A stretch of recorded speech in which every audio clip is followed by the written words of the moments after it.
What's up, guys? I'm the Coffee Bean Jim, and this is going to be the fourth and final episode of my four-step adventure prep playlist. What I want to call, I guess, a vlogcast. So, let's get into this, shall we? I'm not going to waste any time. Let me swap over to my share screen, and we'll dive right in. All right. So what you have here is what we went over last time. I have my basic little cold opening. I went over my theme setting, scenes and encounters, the things here. So you notice I already highlighted some things here. What I do when I have this already done, which if you're kind of following along and you're doing this yourself, you should have as well. But I highlight the things that I know I have to do as a GM, the things that I will need available to me when I run this game. So I know in the library with the paranormal ghost activity, there's going to be a combat there. As I said, I rated it medium combat, so I know I have to make an encounter, medium combat encounter right there. The next scene that I kind of got to do is I need to save an NPC from a ghost. I need to figure out who that NPC is and kind of come up with a brief little idea of who they are, what they are, how they relate to the story, and so forth. I have scientist NPC here. I need to figure out who they are. It's going to be the player's mentor type character or the boss type character, so I'm going to need to figure out who that is and stat it up if needed. A containment cube. I don't know what that is yet. I need to do that. Capture the minor ghost at the boiler room. This is going to be a minor combat. I need to stat that up and get that ready to roll. Second thing I got to do is they're going to be rushing to save Dana, which is going to be your save your NPC ghost up here, same person. I'm changing her name around. But in this case, it's going to be a kind of, this is where the action is going to pick up. They need to get the hell out there and they need to go to where they're going and save this girl.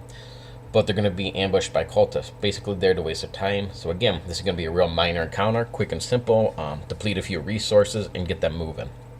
So I need to figure that encounter out. They have to get to and reach the top of the building. I changed this over to a bridge, as I think I mentioned in the other video.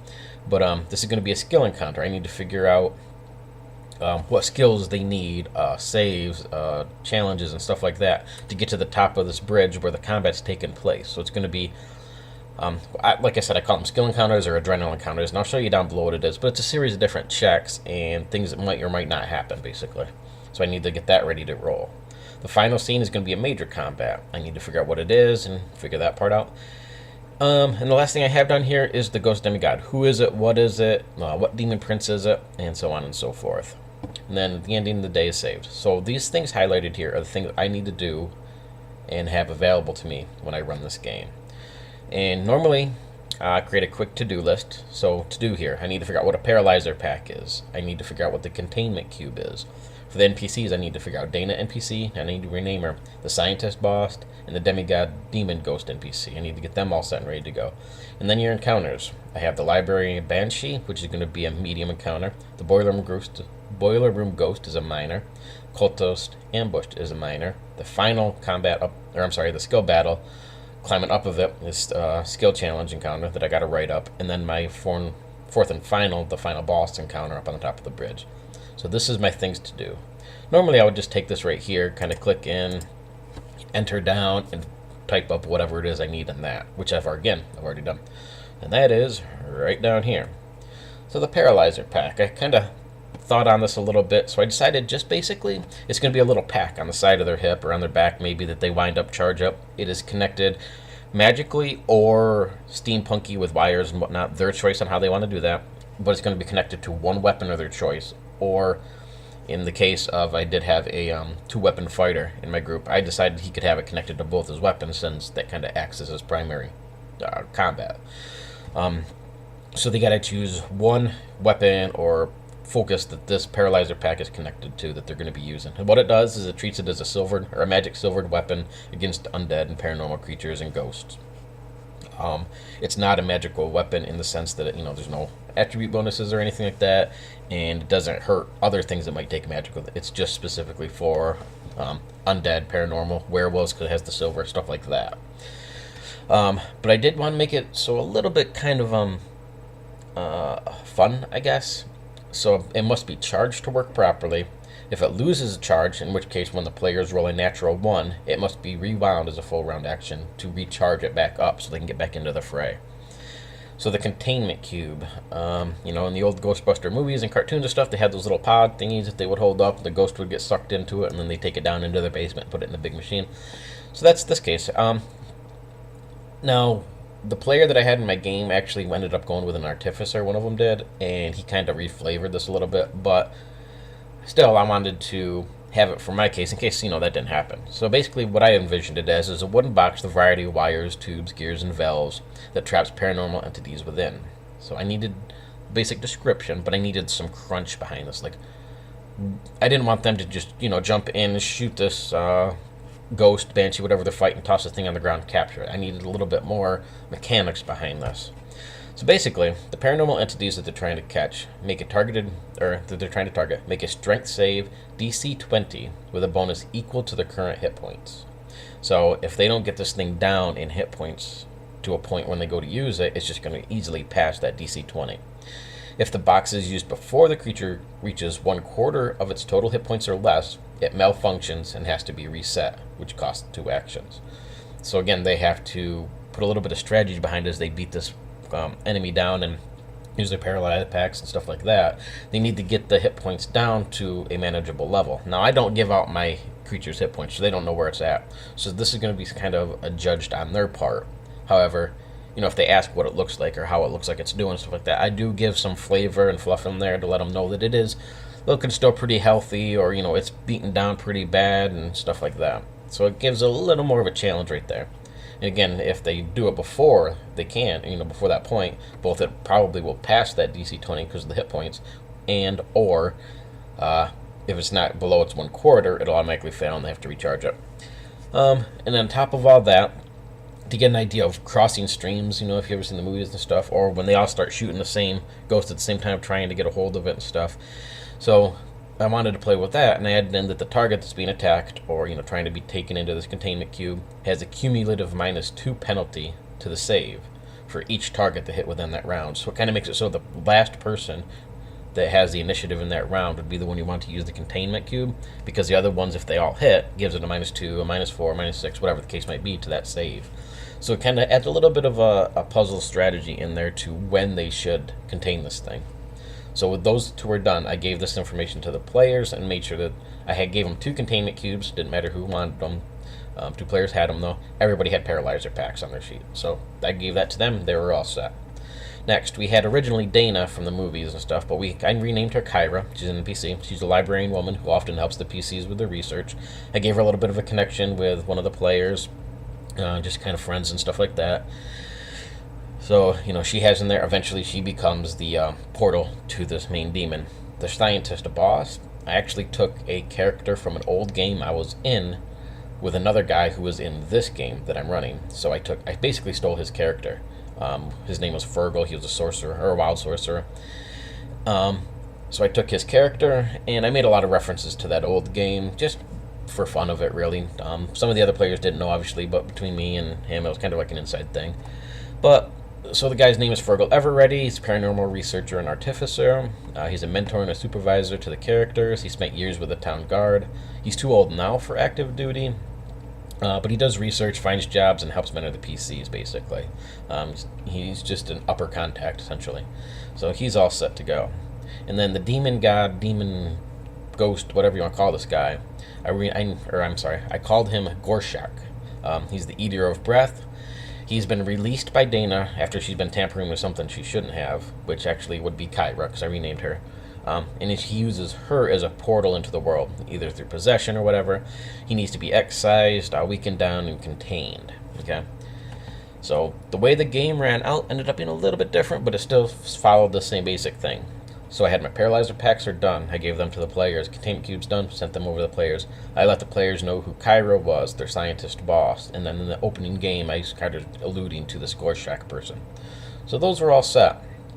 I have this information. We're all good there. Now the harder part is coming up with the actual script for the game itself. These are sort of the outside things. Now when I'm looking at this game and I need to run it, what kind of flow do I need? So again, if you scroll back up here, I have the encounters all set. I already know what they are. It's just a fact of detailing them.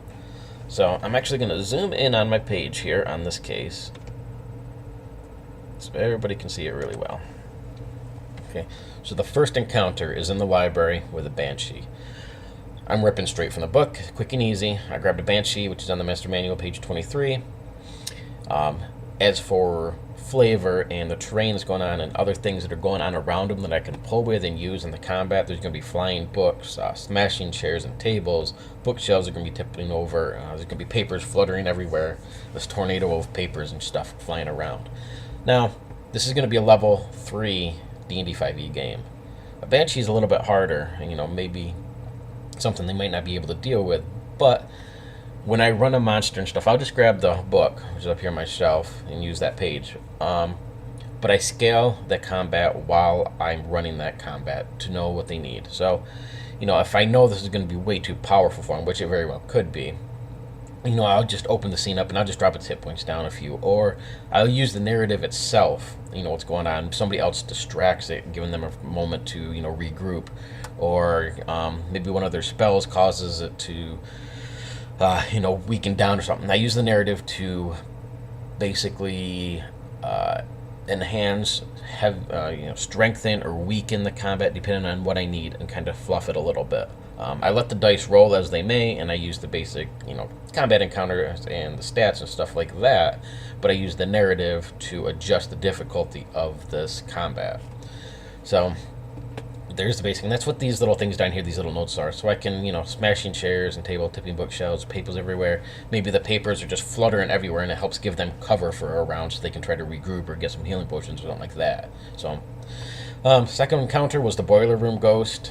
This is just a ghost from the Monster Manual. It's page 147. There's going to be exploding steam valves, broken water pipes, rusted, sharpened grates, and red-hot metal. Again, I'll use the narrative there to adjust the difficulty of this encounter up and down a little bit. This is designed to be a quick and easy encounter, so maybe the ghost is already weakened a little bit, or it's a weaker ghost, or something of that sort. Encounter number 3 is the Cultist Ambush.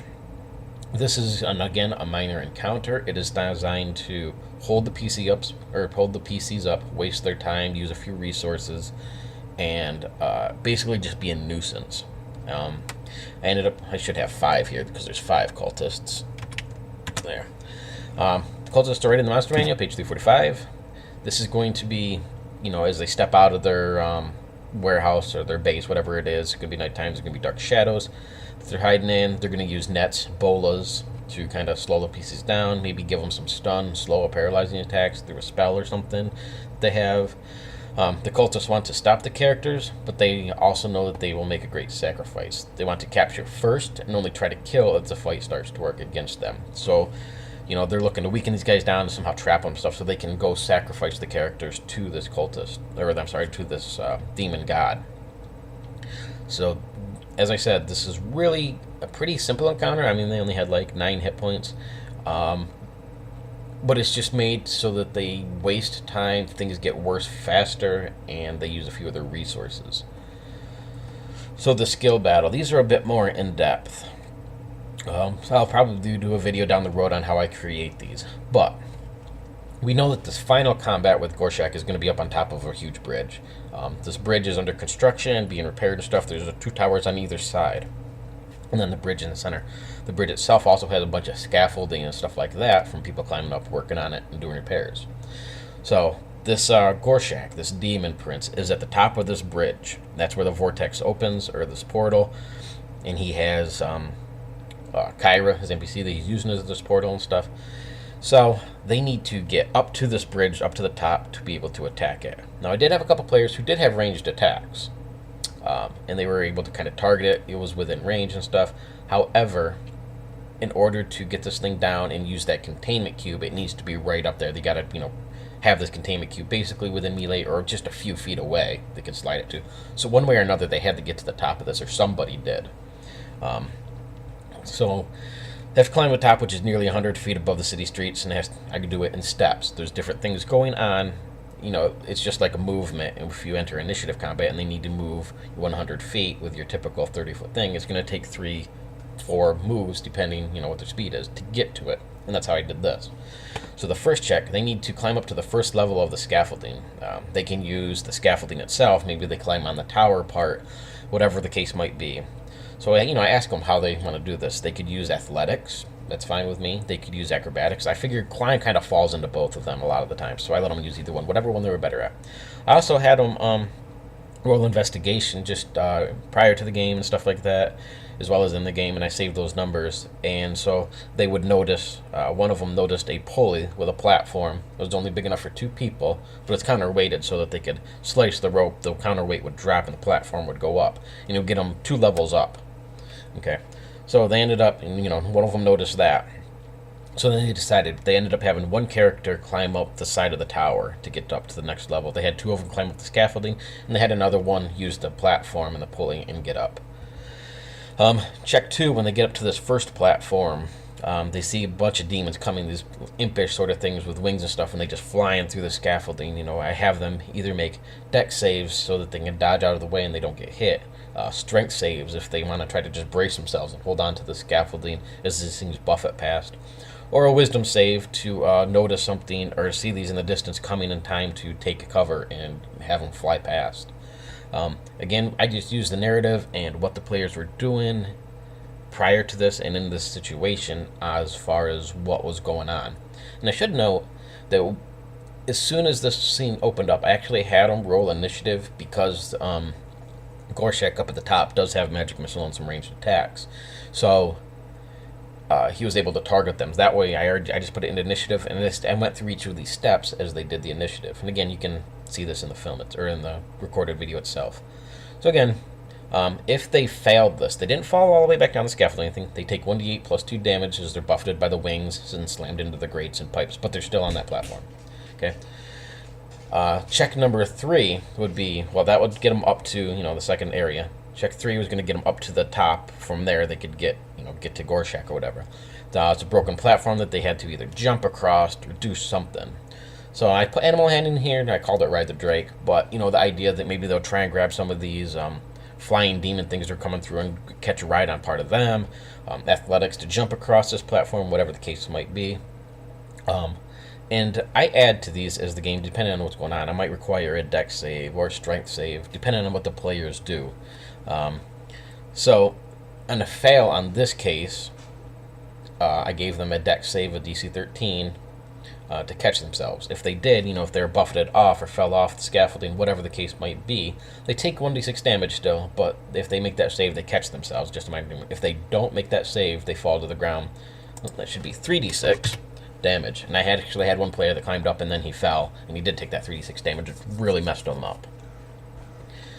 So these are done in steps. I had players climbing up, climbing down, trying to get things. There was combat going on down below that got kind of interjected into the game. Almost on a whim. It was kind of an odd situation. But there was a combat going on down there between one of the players, and one of the players was climbing up the tower, one on the scaffolding. He had to come back down to help his friend as another player got knocked down. It was just a chaotic, awesome-ass scene that played out. But again, this skill battle combat here, it is kind of done in steps, okay? And as I said, I went through the initiative prior to this, and that was kind of the initiative already, so I went through each player and let them do what they were doing. This is designed to be a guide for you as a GM. You don't have to stick to this, and you'll notice if you watch the video, I did not exactly follow this either. But it gives it something so that it gets my mindset knowing what they need to climb these different steps, different things that could happen, things that I can grab a hold of and use in the game, or I can interject and just come up with something on the fly that fits the narrative.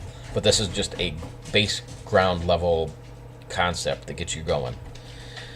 And then the 4th battle, and technically the skill battle here and this 4th battle were going on at the same time. But I figured it was versus Gorshak. I used a modified Barbed Devil in the Monster Manual, which is page 70. It's up on top of this crumbling bridge. There's narrow ledges. There's flying, swooping demons. They got the characters who are climbing these different levels on these platforms, getting buffeted by wings, getting magic missiled.